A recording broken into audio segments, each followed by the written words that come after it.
Good morning, rabbit lovers. Welcome to the Happy Harvest Homestead. In this video, I'm going to be talking to you guys about how I plan to move forward after dealing with this mysterious rabbit illness. It is now looking like we are pretty much past the worst of the illness. While many of our rabbits have died, there are still some who look completely normal and healthy. They are fat and fluffy and happy. Then there are others who are skinny and acting a little less energetic than usual, but they're still alive, and they continue to be alive. And we even have a few rabbits who got really skinny and now are healing all by themselves and slowly gaining weight back, which is really good to see. As of right now, the only rabbits left alive in the colony are Ivanhoe, Ivy, Elodie, Iantha, Acrobat, Zuzu, and Elodie's two daughters, Willowa and Leandrin. Cambria, Latilia, Nevea, and Rosalie all passed away. And unlike I predicted, it was actually Rosalie who died first of the breeders, but Tia did die second. We have 5 big grow-out girls left in the rabbit tractor, 3 black ones, 1 orange one, and 1 black tort. And then we only have Ronwin and a handful of black kits left in the grow-out pen. So recently I've been thinking about and deciding how I'm going to proceed with the rabbits we have left, and which setup and system and way of doing things would be the best for our situation. Obviously, any rabbits who survive this are hardier than the rabbits who did not survive this, so I want to keep all the hardy rabbits as breeders. So I plan on taking all of the remaining grow-out girls in the tractor and first moving them to the pen right beside the colony so the colony rabbits can get used to them, then moving them into the colony and making them permanent colony breeders. It is possible we will continue to lose some more rabbits, but it is looking like several of these grow-outs are going to get through this just fine. Then we come to the grow-out pen that has only buck rabbits left in it. We have Ronwin and a couple black rabbits, as well as a black steel rabbit who I know is Ivy's. Knowing what to do with them is much more difficult than deciding what to do with the girls. I really only need 2 meat rabbit bucks, 1 to be in the colony with all the girls, and 1 to be a backup buck in case something happens to my main breeder buck. As I have mentioned in a few previous videos, Ronwin is on my culling list. I have just been keeping him around until one of our buck kits grows up enough to replace him, so that if, for example, Ivanhoe died or something, then I wouldn't be left waiting for like a 5-week-old buck kit to grow up. And I'm really glad I did that, because the 2 bucks I was debating on keeping both have passed away from this illness, and they were not hardy enough. So one good thing about having all this illness is that my options of who to pick for a backup buck to replace Ronwin are much more narrowed down. I was having a difficult time choosing who I should pick, but now my options are a lot less, so the choice will be less difficult. So my current plan is that when I move the tractor girls into the colony, I will put the remaining bucks in the tractor, leaving the winter pen empty, and we'll take it down and not use it anymore.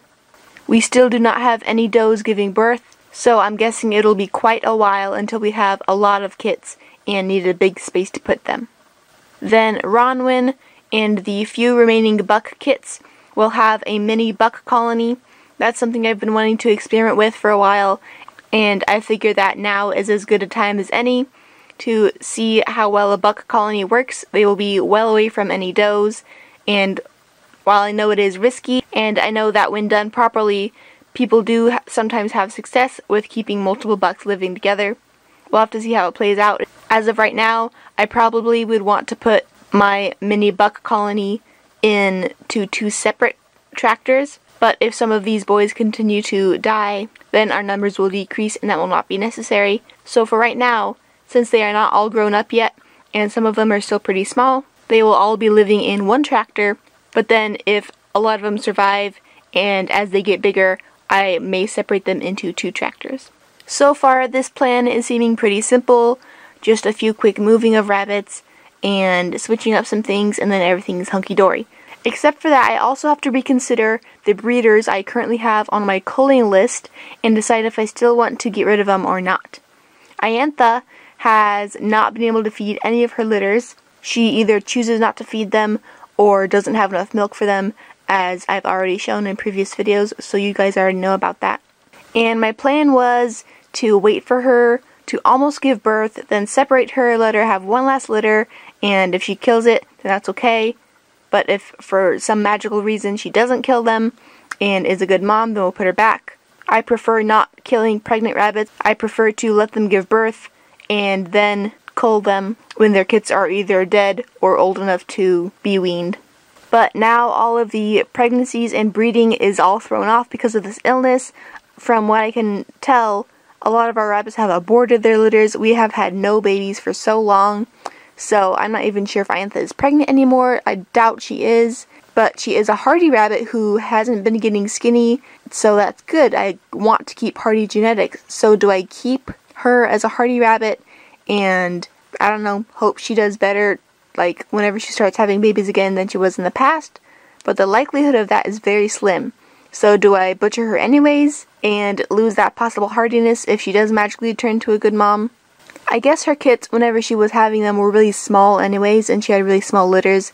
So even if I did keep her and she magically did turn into a good mom, then her kits wouldn't be the best quality. So I have decided that culling her is the best option. But then the question is, do I butcher her now?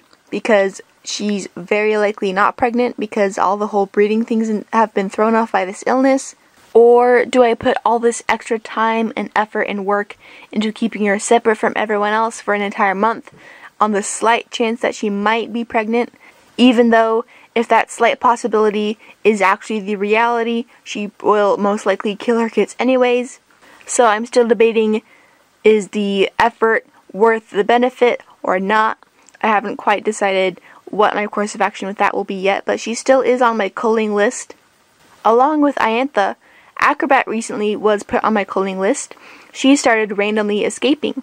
As I have mentioned to you guys many times before, because we have a deep bedding system, the floor of our colony, which is the bedding, slowly but surely continues to rise, and I guess it got to the point where it had gotten so high that she could jump over the fencing I have to keep them in. So I would put more fencing on top to make the walls taller in one area, put her back in, she'd still get out, so I'd on another area put more until she got out again. And I continued to do that until I think I finally got it. This big sliding door window thing. I put a whole bunch of extra wire on top, and that seemed to solve the problem. She has not gotten out for a few days. Hopefully that continues to be the case. As I was dealing with all of this, I was debating whether or not I should just cull her, because you know, you don't want to have escaping rabbits and pass on those genetics. But like Iantha, I had the dilemma of, she is showing this negative trait I don't want, but she also has this really positive trait that recently has become much more important than the other traits I'm trying to breed for. She's a hardy rabbit who is staying healthy through this illness. So after weighing the pros and cons and my different options, unlike Iantha, I decided that Acrobat, even though she is an escape artist, thus her name, I'm going to keep her as a breeder and let her continue to have babies. Maybe in the future, whenever she has a whole bunch of hardy babies and we're keeping them as breeders and they're good mamas, and hopefully they inherit their dad's tendency to not be an escape artist, then we can cull her as she gets older.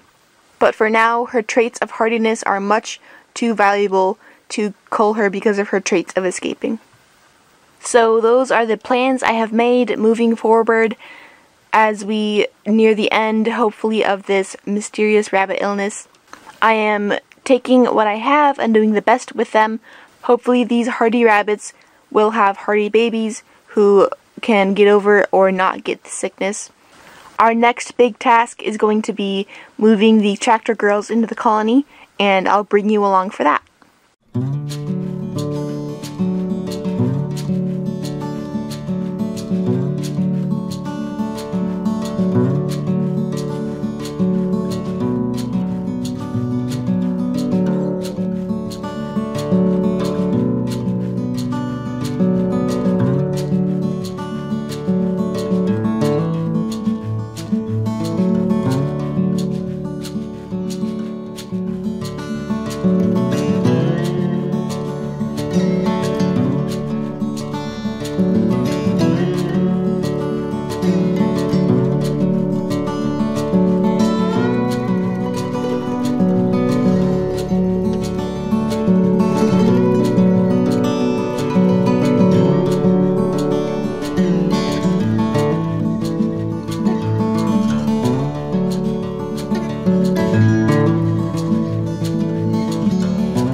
a little bit of work, both sets of rabbits are in their new homes. They are both thoroughly enjoying their new food and new spaces to be.